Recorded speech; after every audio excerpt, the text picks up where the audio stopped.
চলে যাব এখান থেকে, কেউ থাকবে না। যিনি থাকার উনিই যখন থাকেন নাই, কারো কাছে মালাকুল মউত অনুমতি নিয়ে আসে নাই, আসবে না।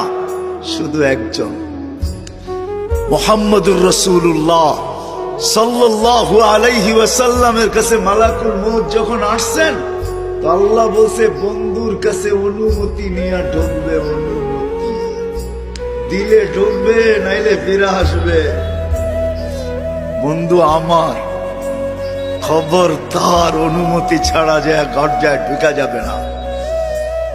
আমাদের কারো কাছে অনুমতি নিয়ে আসবে না, ওনার কাছে অনুমতি নিয়ে গেছেন।